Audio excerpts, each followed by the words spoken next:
오늘 우리에게 주시는 하나님 아버지의 말씀은 잠언 6장 16절에서 19절 말씀입니다. 잠언 6장 16절에서 19절까지 제가 봉독해 드리겠습니다. 주님께서 미워하시는 것, 주님께서 싫어하시는 것이 옌일곱 가지이다. 교만한 눈과 거짓말하는 혀와 무죄한 사람을 피 흘리게 하는 손과 악한 계교를 꾸미는 마음과 악한 일을 저지르려고 치닫는 발과 거짓으로 증거하는 사람과 친구 사이를 이간하는 사람이다. 아멘. 오늘 이 새벽 기도의 시간에 참석하신 여러분들을 주님의 이름으로 환영하고 축복합니다. 오늘 본문 말씀은 하나님께서 싫어하는 것이 무엇인지 그것을 아주 분명하게 보여줍니다. 우리가 늘 하나님이 무엇을 기뻐하실까 이 생각은 많이 하지만 보통 하지만 하나님이 싫어하는 것은 무엇일까? 이것을 우리가 또 점검하는 것은 중요합니다. 왜냐하면 이것이 그냥 한 개인의 문제가 아니라 여기서 오늘 나열하는 이 죄가 그 한 개인을 넘어서서 한 공동체를 무너뜨리기 때문에 그렇습니다.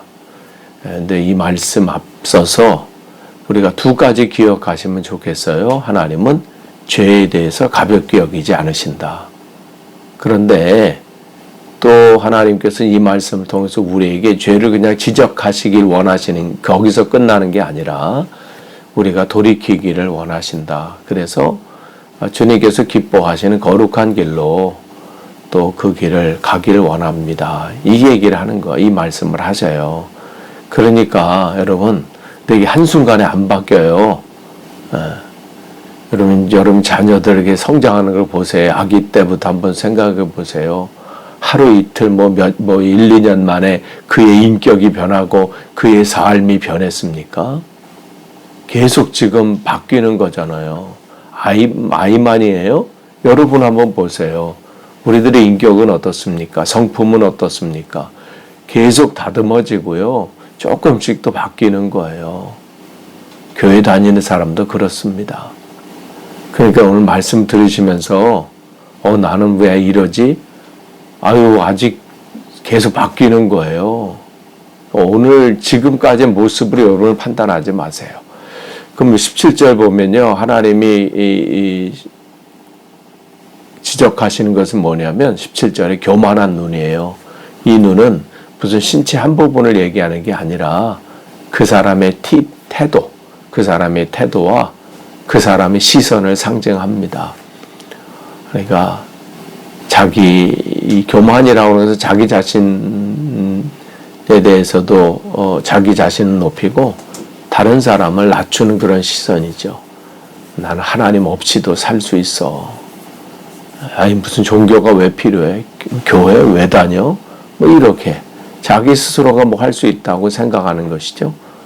내 판단이나 또 내 시선, 내 결정이 옳다. 그리고 다른 사람의 판단, 다른 사람을 판단하고 무시하는 그런 마음들을 말하죠. 그러니까 내 마음 중심에 내가 주인이 되는 거예요. 내가 기준점이 돼서 옳고 그름을 내가 판단해요. 저 사람은 저래서 저렇고 이 사람은 이래서 이렇고 자기 판단의 기준이 분명합니다. 명확합니다. 근데 그게 잘하는 줄 아는데 아니라는 거예요. 그 마음의 중심은 하나님 말씀이 중심인 거예요. 기존의 판단은 하나님 말씀이고요. 하나님입니다. 그러니까 교만이 무슨 다른 내가 우쭐 이런 게 아니에요.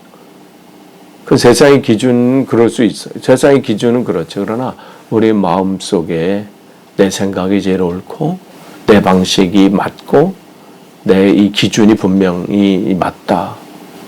틀릴 수 있다는 거예요. 그러니까 오늘 우리가 이 말씀을 통해서 주님께서 우리에게 묻습니다. 너는 어떤 눈으로 세상을 바라보느냐? 어떤 눈으로 내 가족을 바라보고 내 자녀를 바라보느냐? 또한 교회를 보고 내 이웃을 바라보고 있느냐? 우리에게 말씀하고 있는 거죠. 혹시 내 판단으로, 내 경험으로 내 지식으로 세상 사람들을 또 이웃을 판단하고 있는 것은 아닌지 점검되기를 원합니다. 두 번째 17절 보면요. 이 두 번째와 세 번째를 말씀하고 계세요. 거짓말하는 혀, 무지한 사람을 피 흘리게 하는 손 그랬어요. 여기서 혀와 손은 말과 행동을 말하죠. 마음속에 죄가 입으로 나오고 또 그 입으로 나오고 또 손으로 나타난다는 뜻입니다. 먼저 하나님은 거짓말하는 혀를 미워하세요. 이것은 하나님은 진리의 하나님이시기 때문에 단순히 그냥 틀리게 말하는 그걸 얘기하는 게 아니에요. 그 거짓말하는 이 거짓말하는 혀에는 뭐 자기를 보호하고 또 자기를 방어하기 위해서 과장된 말을 하기도 하고 또 책임을 회피하려고 거짓을 말하잖아요. 그리고 어떤 상황을 또 모면하기 위해서 또 다른 사람을 오해하게 하는 말들, 또 겉과 속이 다른 그런 말들, 그런 모든 것들이 이 영역에 이제 포함이 돼요. 그 사람의 말 한마디로 한 사람을 살리기도 하고 죽이기도 하잖아요. 이건 뭐 우리가 일상에서 또 경험되어졌고 또 그런 것들을 보기도 하잖아요. 그러니까 말 한마디 때문에 가정의 평안이 깨지고 교회 안의 신뢰가 무너지고 또 한마디 때문에 누군가의 마음에 상처가 오래 가기도 합니다. 또한 하나님은 무지한 사람을 피 흘리게 하는 손을 미워하십니다. 이것은 직접적인 폭력만 말씀드리는 게 아니에요. 여기서 그것을 말씀하는 게 아닙니다.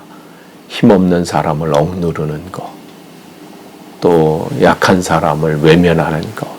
근데 결국은 자기의 욕망, 욕심, 자기 이익과 관련돼 있어요. 이익이 어떠냐에 따라서 외면하고 무시하고 누군가 분명히 상처받는 사람이 있음에도 불구하고 이것 때문에 힘들어하는 사람이 생긴다는 것을 알면서도 직감하면서도 외면하는 것이죠. 이게 넓은 의미에서 무지한 사람을 피 흘리게 하는 손이에요. 우리가 그러잖아요. 나는 뭐 이런 악한 짓을 하지 않았는데 이렇게 말할 수 있어요. 근데 성경은 더 나아가요. 거기서 너는 내 말로 한 사람을 살렸느냐?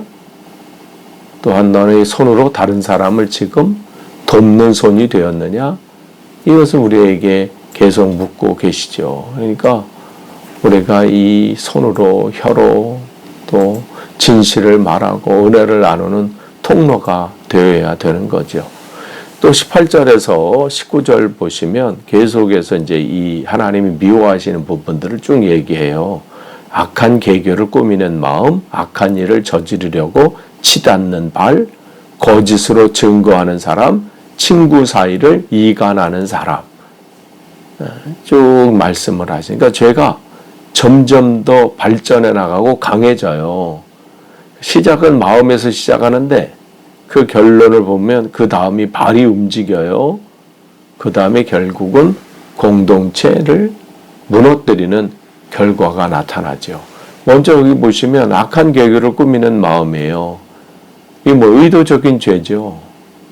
순간적인 실수가 아니에요. 계획된 악입니다. 개인이 그럴 수도 있고요.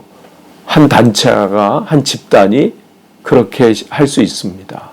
겉으로는 평온해 보여도 마음속에는 시기, 미움, 질투 이런 것이 또 복수심, 계산이 잘하고 있는 상태를 말하는 것이죠.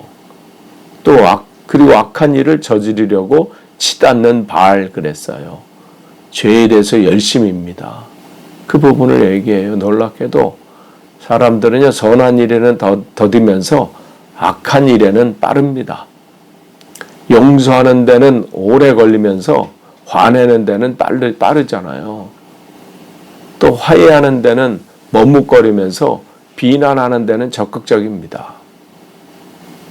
이건 누구 어떤 사람이 얘기가 아니에요. 저의 얘기고 우리의 얘기예요. 누구든 여기서 자유롭지 못해요.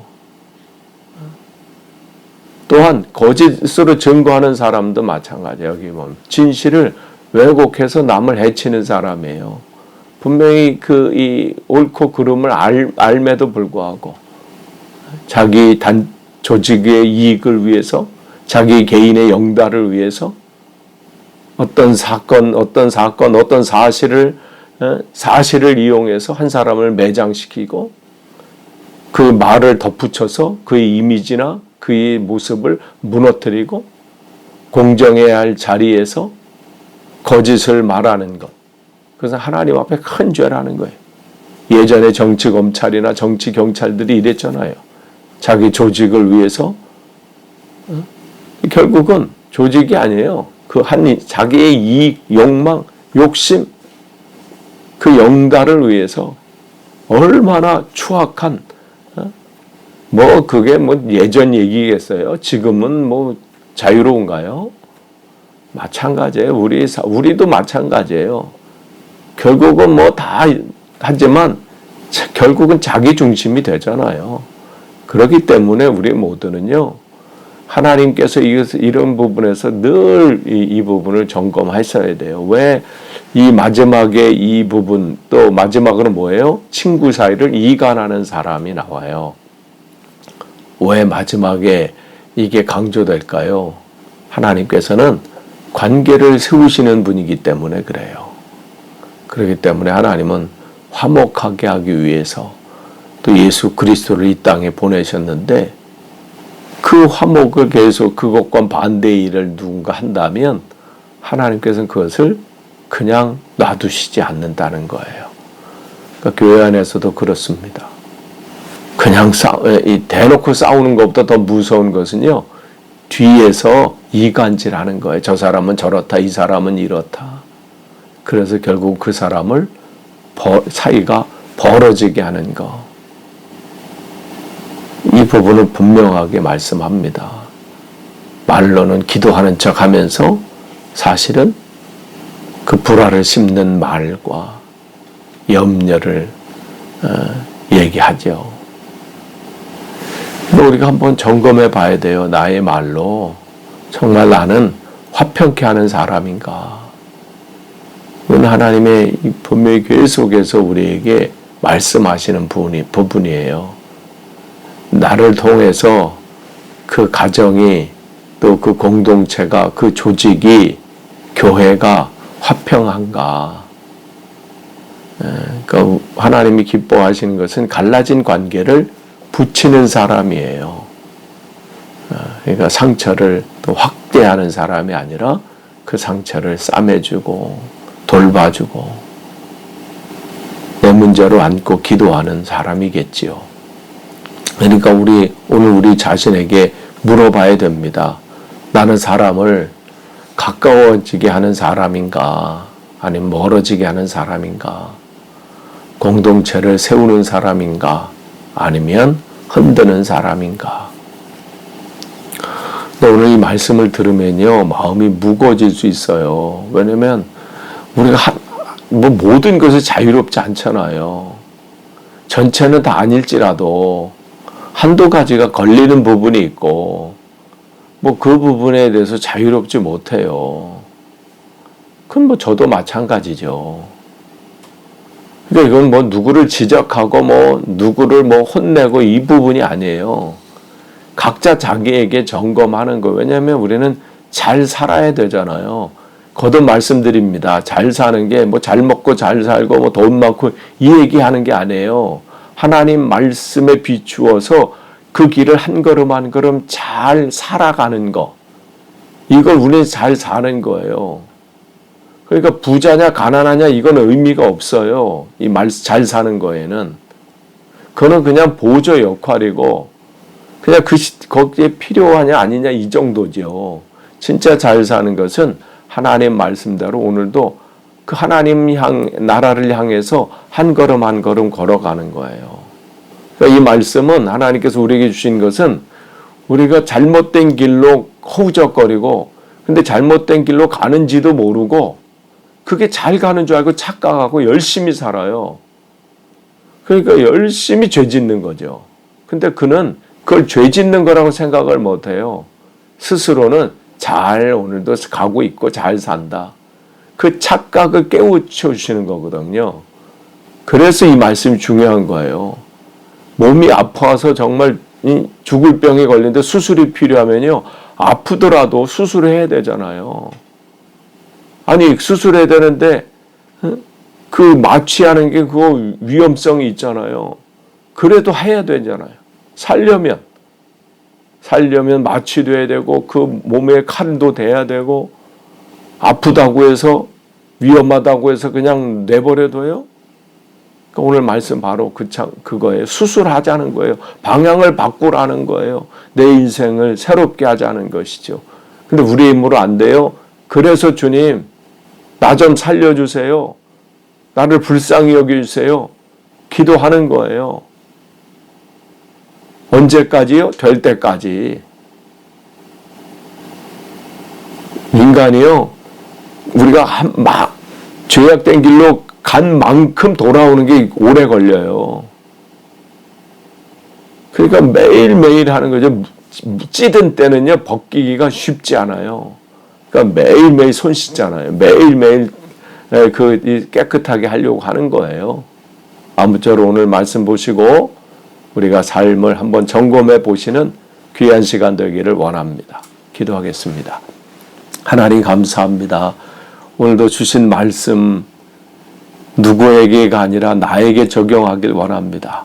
나는 지금 하나님 앞에 하나님이 원치 않은 것에 자유롭습니까? 하나님 오늘도 주님 앞에 온전히 서는 귀한 하루 되도록 인도해 주옵소서. 예수님의 이름으로 기도합니다. 아멘.